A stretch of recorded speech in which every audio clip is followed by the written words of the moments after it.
13 வயசு பொண்ணை 400 பேர் இருக்காங்க. ஒரு நாளைக்கு 8 பேருன்ற விதம் 2 மாசத்துல 400 பேர் சேர்ந்து ஒரு 13 வயசான பொண்ணை எங்கேயோ கிடையாதுங்க, நம்ம ஊர் சென்னையில் பிரபலமான சில பத்திரிகைகளையும் நியூஸ் சேனல்ஸ்லையும் மட்டும் வெளிவந்து 5 நாள் ஆச்சு. நவம்பர் 24 இந்த கேஸ் பற்றி வெளியில் வந்துச்சு. இதை யார் சம்மந்தப்பட்டிருக்கானா, நமக்கு பாதுகாப்பு தர வேண்டிய காவல்துறையினரில் சில பேரும் சில அரசியல் கட்சி பிரமுகர்களும். நான் அரசியல் கட்சியை மென்ஷன் பண்ணலங்க, அப்புறம் நான் கைகூலி காசு வாங்கிட்டு பேசுகிறேன் இல்லை அந்த கட்சி சார்ந்தவன்னு தேவையில்லாமல் பட்டம் கொடுப்பீங்க. இந்த ரேப் கேஸ் எல்லாரையும் போல எப்பயும் போல நடக்குதுதான. ஒரு 13 வயசு பொண்ணு 2 மாசத்துல 400 பேர் ரேப் பண்ணுறது எவ்வளோ கொடூரமான விஷயம். இதை நான் சென்சிட்டிவாக பேசணும்னு நினைக்கல, பட் தென் எனக்கு வந்து யார் அந்த விஷயத்தை கேட்டாலும் எவ்வளோ கொடூரமாக இருக்குது. அந்த 13 வயசு உடம்புல என்ன இருக்கும்? ஒன்றுமே இருக்காது. அந்த பொண்ணு ரேப் நம்ம நாட்டுக்கு இல்லை நம்ம ஊருக்கு புதுசு கிடையாது. பிறந்த குழந்தையில ஆரம்பிச்சு வயசான கிளை வரைக்கும் எல்லாரையும் ரேப் பண்ணிட்டு இருக்காங்க. அண்ட் டெய்லி ஒரு நியூஸ் பார்த்துட்டு இருக்கோம். இந்த விஷயம் வெளில வந்துச்சு. அது எப்படி அந்த வேலைக்கு அமைச்சு விட்ட பொண்ணை 2 மாசமா எதுவுமே காண்டாக்ட் பண்ண முடியலன்னு அம்மா எதர்ச்சியா போய் கேட்கும்போது அந்த பொண்ணு இந்த கதையை சொல்லியிருக்கா. அப்போ இது வெளியில வந்துதான் அந்த விஷயம் வெளில வந்ததே தவிர, ஒரு வேலை இன்னொரு 6 மாசம் கழிச்சு அந்த பொண்ணை பார்த்துருந்தா அவன் நிலைமை இன்னும் கொடூரமா இருந்திருக்கும்.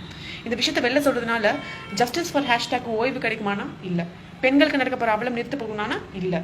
சரி, இது எதுக்கு தான் வெளில சொல்கிறோம் அப்படின்னு கேட்டால், அட்லீஸ்ட் நீங்கள் உங்கள் வீட்டில் பாதுகாப்பாக இருக்கிறதுக்கும், பெண்கள் நீங்கள் உங்கள் வீட்டு குழந்தைங்களை பாதுகாப்பாக வச்சுக்கிறதுக்கும், ஆண்கள் உங்களை சுற்றி இருக்கக்கூடிய அவலங்களை ஒரு தடவை பாருங்கள். உங்களை சுற்றி இருக்க யாராவது ஆபத்தில் இருந்தாங்கன்னா அட்லீஸ்ட் இன்ஃபர்மேஷன் கொடுங்க.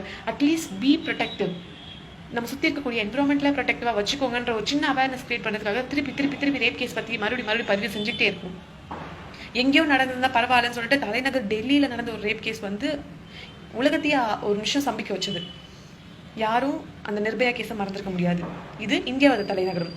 தமிழகத்தோட தலைநகரம் சென்னையிலே இந்த பாதுகாப்பு இல்லை. ஒரு 13 வயசு சிறுமி 400 தடவை ரேப் பண்ணப்பட்டிருக்கா. அதுவும் பெரிய பெரிய ஆண்களால், 40 வயசுக்கும் மீறின ஆண்களால் இத்தனை 100 தடவை ரேப் செய்யப்பட்டிருக்கா வெறும் 2 மாசத்துல. இதுல இன்னும் கேவலமான விஷயம் என்னன்னா, இதுல 6 பெண் புரோக்கர்கள் ஈடுபட்டிருக்காங்க. ஒரு பெண்ணுக்கு ஒரு பெண்ணாலே பாதுகாப்பு இல்லை.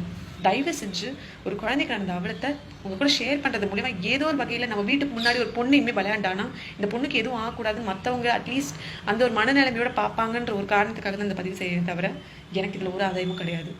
பெண்கள் மட்டும் இல்ல, ஆண்களுக்கும் ஆண் பிள்ளைகளுக்கும் பாதுகாப்பு இல்லை அப்படிங்கிற நிலையில சென்னையில் இப்படி ஒரு சம்பவம் நடந்திருக்கு அப்படிங்கிறது நிஜமாக ரொம்ப கஷ்டமா இருக்கு. ஏன்னா அதை நான் பதிவு செய்யணும்னு நினைச்சேன், நான் பதிவு செஞ்சுட்டேன். முடிஞ்ச வரைக்கும் நீங்களும் உங்களை சுற்றி இருப்பவர்களும் பாதுகாப்பாக இருங்கள்.